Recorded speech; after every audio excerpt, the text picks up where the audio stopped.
Hallelujah. मसीह के कादर और जलाली नाम में आप तमाम ग्रेस नेटवर्क देखने वालों को पास्टर जॉयस जीवन का सलाम कबूल हो और खुदा का फजल और उसका रहम जो है वो हमेशा आपकी जिंदगियों पर जारी रहे। हुए आज़ाद तेरे आने से, कैद में थे हम ज़माने से। अजीज़ बहनों और भाइयों, यीशु मसीह नासरी ने इस रूहे ज़मीन पर आकर हर तरह के बंधनों को, ईमानदारों के जुमों को उसने तोड़ दिया। अब जो मसीह में है वो नया मखलूक है। देखो पुरानी चीज़ें जाती रहीं। यही हमारा बिलीव है, यही हमारा ईमान है। जैसे कि आप जानते हैं कि grace families door to door के अंदर मैं हर रोज़ किसी नए चेहरे को, किसी नई शख्सियत को, किसी नए खुदा के खादिम को आपसे मुतारिफ कराता हूँ। तो आज जो खुदा के अजीम खादिम मेरे साथ मौजूद हैं वो अरसा दराज से खुदा की खिदमत कर रहे हैं। खुदा अपने बेटे को अपने जलाल के लिए और इंजील की खुशखबरी के लिए तूलो अर्ज में अपने बड़े मसा के साथ, रूह की मामूरी के साथ इस्तेमाल करता है। तो आए खुदा के बंदा के साथ बात करते हैं। तो आए हम खुदा के बंदा से गुफ्तगू करते हैं। मसीह के कादिर और जलाली नाम में पास्टर साहब आपको सलाम। जी, आपकी भी सलामती हो और खुदावंद आपको बहुत बरकत दे। भाई साहब बताएं, कैसा लग रहा है कि आज ग्रेस नेट की टीम जो है वो आपके रिहाइशगाह पर आपके घर में मौजूद है और आपसे गुफ्तगू कर रही है? जी, मुझे बड़ी खुशी महसूस हो रही है कि ग्रेस नेटवर्क और ये जो सारा चैनल है इसकी टीम आज हमारे घर पर आई है और हम दुआगो हैं कि खुदावंद ग्रेस नेटवर्क को और बढ़ाए, ऑनलाइन खुदावंद कसरत से इस चैनल के वसीला से काम करें। आमीन। भाई साहब ज़रूर अपनी ज़िंदगी के बारे में हमारे व्यूवर्स को बताएं, देखने वालों को बताएं और बताएं कि आप कितने अरसा से खुदा की खिदमत कर रहे हैं और क्या कोई ख़ास बुलाहट थी, आपने खिदमत का ही चुनाव किया और आपने खुदा का खादिम बनना पसंद किया। आज खादमों के ऊपर भी बहुत सारे एलिगेशन हैं, बहुत सारी मतलब ऐसे इल्ज़ामात हैं कि जी जिसे कुछ नहीं आता, जिसे काम नहीं करना आता, ठीक है, वो बाइबल मुक़द्दस उठाकर जो है वो डोर टू डोर चला जाता है जी, कलाम सुना के चलो इसी से ही। तो ज़रूर हमारे व्यूवर्स को, सुनने वालों को बताएं कि जब आपने खिदमत का आगाज़ किया तो कोई ख़ास बुलाहट थी, कोई ख़ास विजन था, कोई ख़ास खुदा की आवाज़ को, कॉलिंग को आपने सुना? ज़रूर हमारे व्यूवर्स को कुछ अपने बारे में बताएं। जी, आज से तकरीबन 22 साल पहले खुदावंद ने मुझे चुना और मेरी ज़ाती गवाही ये है कि मैं आज से 96 की ये बात है, तो मुझे खुदावंद मेरे एक दोस्त के वसीला से चर्च लेकर गया और उसने बताया कि खुदावंद जो है वो ज़बरदस्त तौर से काम करता है। तो मैंने उसको कहा, मैंने कहा कि हमने जीसस की मूवीज़ में तो थोड़ा बहुत देखा है, लेकिन हमने अपनी आँखों से जो है ऐसा नहीं देखा। उसने कहा आप मेरे साथ चलें। तो उसके कहने पर मैं चर्च गया और जो खादिम वहाँ पर मौजूद थे पास्टर हारून डगलस, वो मसीह में अब सो चुके हैं, लेकिन उनका मैंने कलाम सुना और कलाम सुनते सुनते मुझे ऐसा महसूस हुआ कि मैं तो कलाम को सुन रहा हूँ लेकिन कलाम जो है मेरे अंदर काम कर रहा है। ठीक है, तो वहीं पर मैं उठा और पहली दफ़ा मैंने किसी पास्टर से फ़ेस टू फेस मुलाकात की और बात भी की। तो उनसे मैंने कहा कि पास्टर साहब मैं आपके चर्च में आया करूँगा, मुझे बहुत अच्छा लगा और मैंने आज पहली बार है कि खुदा का कलाम सुना। उस वक़्त उन्होंने मेरे कंधे पर हाथ रखा और पास्टर साहब ने कहा, पास्टर हारून डगलस ने, कि आप ज़रूर आइएगा मेरे पास और खुदावंद आपको बरकत देगा। फिर इसी तरह से हम आते रहे और आप भी उसी चर्च का हिस्सा, उसी खादिम के वसीला से फिर मैंने 2009 में मैंने बपतिस्मा लिया। खुदावंद ने मुझे बैप्टाइज़ किया और फिर इस तरह से मैं चलता रहा और उसके बाद मेरी ज़िंदगी में एक ऐसा वक्त आया कि मैंने खुदा को छोड़ दिया। तकरीबन 3 साल के लिए मैंने खुदा को छोड़ दिया और 3 साल के बाद फिर से जो पुराने लोग थे, ईमानदार थे, वो मेरे पास आए। आप भी मेरे पास आए तो आपने फिर से मुझे बुलाना शुरू किया और जब मैंने खुदा को छोड़ दिया तो मेरे बैक स्लाइड होने के दौरान ही पास्टर हारून डगलस, उनको एक हादसा हुआ, बाइक पर एक्सीडेंट हुआ और वो खुदावंद में सो गए। तो आपने कहा और बहुत सारे लोगों ने कहा कि खुदावंद में, खुदा की आपको ज़रूरत है। तो फिर मैं खुदावंद में वापस आया, लेकिन मेरा बताने का मकसद ये है आपको कि पुरानी ज़िंदगी मसीह में आना और फिर खुदावंद में खुदा को छोड़ देना, इस दौरान में मैंने बहुत से तजर्बात किए, मैंने बहुत जगहों पर मैंने जॉब्स के लिए अप्लाई किया, जॉब्स भी की, लेकिन मुझे ऐसा लगता था कि मैं किसी चीज़ में कामयाब नहीं हुआ और मेरा ये ज़ाती एक्सपीरियंस था। और फिर मैं वापस आया और फिर मुझे खुदावंद में महसूस हुआ कि मैं खुदा की खिदमत करने के लिए बुलाया गया हूँ और पैदा किया गया हूँ। तो जब मैं कलीसिया में आया, चर्च में वापस आया, तो फिर से खुदावंद ने मुझे बड़ी तेज़ी से महसूस किया। मैंने महसूस किया कि खुदा बड़ी तेज़ी से मेरे अंदर काम कर रहा है। और मुझे पहला विज़न मिला खुदावंद में। मैंने रूह में पहला विज़न ये लिया कि एक बहुत बड़ी इबादत थी, खादिम का मुझे नाम याद नहीं है, और एक खुदा के खादिम वहाँ पर प्रस्तुत कर रहे थे।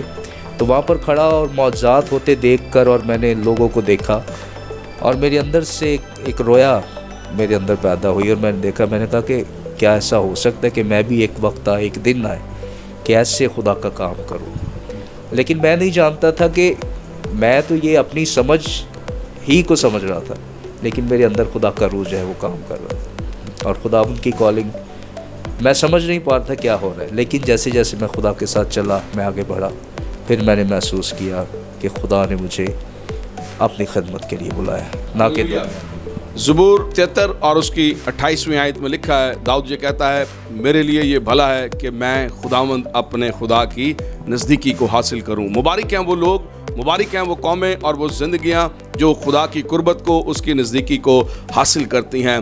तो जिस तरह के खुदा के बंदा ने, खादिम ने ये बताया कि उनके अंदर खुदा ने अपनी खिदमत को रखा है। उन्होंने एक खादम के वसीला से खुदावंद को कबूल किया, वो खुदा के करीब गए और वो ना रहे जो वो पहले थे। मैं भी इनकी गवाही को जानता हूँ, अरसा दराज से मैं इनके साथ रहा हूँ, मैं इनको जानता हूँ अच्छे तरीके से। खुदा ने अपने हाथ को अपने बेटे पर बढ़ाया हुआ है और वो उन्हें कसरत से इस्तेमाल करता है। तो भाई साहब ज़रूर हमारे व्यूअर्स को बताएं कि कौन कौन से एरियाज़ में आप काम कर रहे हैं मसीह का। हमारा जो सेंट्रल एरिया है वो कुरंगी ढाई का है। कुरंगी ढाई में फ्रांसिस टाउन, ये हमारा सेंट्रल एरिया और हमारा सेंट्रल चर्च भी वहीं पर है। इसके अलावा कुरंगी नंबर 3 जिसे माइकल टाउन भी कहते हैं, और इसके साथ साथ मेरे पास FC एरिया का इलाका है, लालू खेत 10 नंबर FC एरिया का इलाका है। और फिर इसके साथ साथ ओवरऑल बहुत सारे एरियाज़ में खुदावंद लेकर जाता है और खुदावंद हमें इस्तेमाल कर रहा है। और खुदा के जलाल के लिए जब मैंने ख़ुद से कलाम को उठाया और मैंने ख़ुद से खिदमत शुरू की, तो उस वक़्त खुदा की उस कॉलिंग को जो मेरी ली थी, मैंने एलानिया देखा।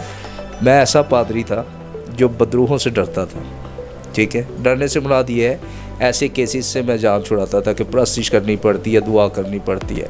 तो पहली बार जब मैंने ख़ुद से मिनिस्ट्री का आगाज़ किया, खुदावंद ने मुझे कहा कि हमने मिनिस्ट्री करनी है, तो पहली इबादत थी और मैं हाथ उठाकर दुआ कर रहा था। और वहाँ पर मुझे नहीं पता चला 3 से 4 लोगों में एकदम से बदरूहें आ गई और उनके अंदर जब अपीयर हुई तो मैंने देखा, मैंने कहा ये क्या हो रहा है। लेकिन मैं डरा नहीं और मैंने खुदा के आगे हाथ उठाया। मैंने कहा कि खुदा तेरी मर्ज़ी पूरी हो। और बहुत ज़्यादा टाइम लगा, विदिन सेकंड्स खुदा ने उन्हें आज़ाद किया। तो इस तरह से फिर हमें बहुत सारे लोग मुख्तलिफ़ एरियाज़ में बुलाते रहे और अब भी बुलाते हैं और खुदा हमें इस्तेमाल कर रहे हैं। कौन सी डिनोमिनेशन के साथ आपकी अपनी मिनिस्ट्री है? ज़रूर अपनी मिनिस्ट्री का जो नाम है उसको मेंशन करें। मैं इंडिपेंडेंट मिनिस्ट्री कर रहा हूँ और मिनिस्ट्री का नाम living hope in Christ church, और ये भी खुदा ने अपने कलाम से, पतरस के ख़त से हमें नाम दिया है। और अपनी कलीसिया के बारे में और अपनी फैमिलीज़ के बारे में कुछ हमें बताएं। फैमिलीज़ और ख़िदमत, बहुत सारे लोग हमारे पास आते रहे और जब हमने मिनिस्ट्री का आगाज़ किया तो हमारा चर्च एक जैसे क्रूसेड होता है, ऐसे हम अपने चर्च को देखते थे। बहुत सारे लोग आते रहे, बहुत सारे लोग चले गए, बहुत सारे लोगों ने वादे भी किए, वो भी हमें छोड़कर चले गए। तो दिल थोड़ा सा डिस्करेजमेंट आई मेरे अंदर, लेकिन खुदावंद संभालता था और खुदा कहता था कि मैंने तुझे एक बड़े काम के लिए। और बहुत सारे प्रॉफिट्स हमारे साथ लिंक में, उन्होंने मुझे कहा कि खुदावंद के रूह में हम देखते हैं कि खुदा आपको बहुत कसरत से इस्तेमाल करेगा। तो फिर से मैंने दिलेरी ली और वक्त ब वक्त खुदावंद जो है, अब खुदा हमें इस्तेमाल कर रहे हैं तूल अर्ज़ में हमें। अब कभी खौफ नहीं आया आपकी ज़िंदगी में? कोई ऐसी गर्म हवा, कोई ऐसा वक्त जिसमें आपने, या कभी कुछ ऐसा हो कि आपका दिल फिर से डिसार्ड हो, ऐसा?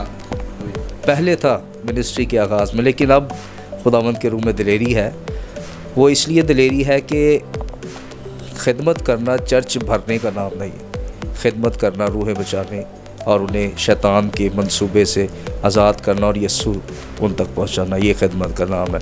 और अगर हम अपनी कलीसिया को देखें तो कलीसिया सारी मसीह की है, ठीक है, और खुदावंद हमें कलीसिया बनाने के लिए, मसीह की कलीसिया बनाने के लिए इस्तेमाल कर रहे हैं। आमीन। भाई साहब, क्रिसमस करीब है, कोई ख़ास मैसेज कलीसिया पाकिस्तान को, कलीसिया कराची को और कराची के रहने वाले लोगों को कोई ख़ास मैसेज देना चाहेंगे कि क्रिसमस क्या है, क्रिसमस हमें किस तरह से सेलिब्रेट करना चाहिए, इस बारे में कुछ थोड़ा सा? क्रिसमस हम एक ही तरीके से सेलिब्रेट कर सकते हैं, जैसा कि कलाम मुक़द्दस में ये गवाही है कि देखो तुम्हारे लिए एक लड़का तवल्लुद हुआ, यानी कि पैदा हुआ। तो हमारा क्रिसमस यही है, जितने लोग हैं वो हकीकी क्रिसमस को उसी वक्त सेलिब्रेट कर सकते हैं जब वो भी जैसे हमारे लिए यस्सु पैदा हुआ, वो अगर नई ज़िंदगी नए सिरे से खुदा के लिए पैदा हो। तो मैं समझता हूँ इससे बड़ा सेलिब्रेशन नहीं है।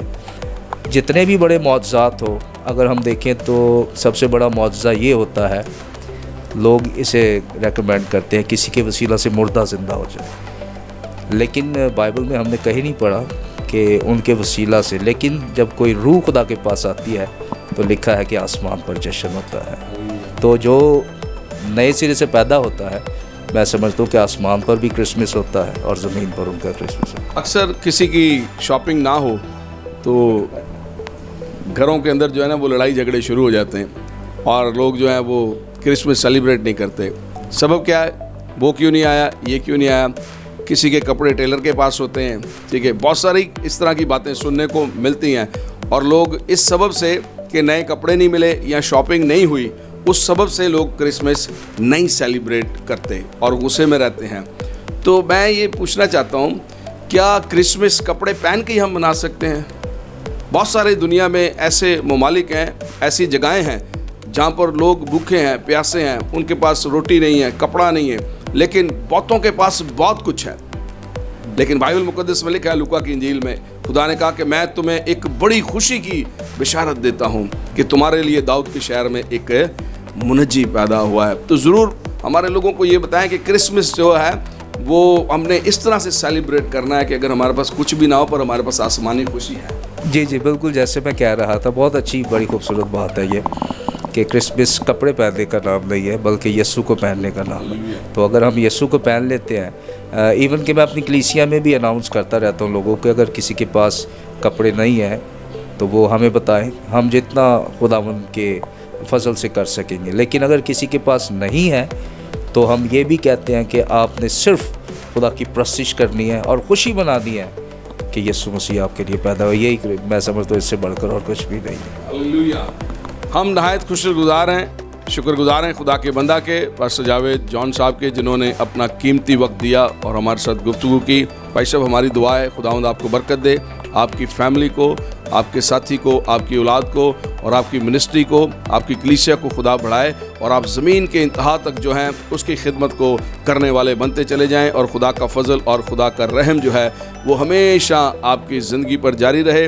और हम दुआ गो हैं कि खुदा का आसमान जो उसका अच्छा ख़जाना है वो हमेशा आप पर खुला रहे। तो देखते रहें ग्रेस नेटवर्क टेलीविज़न।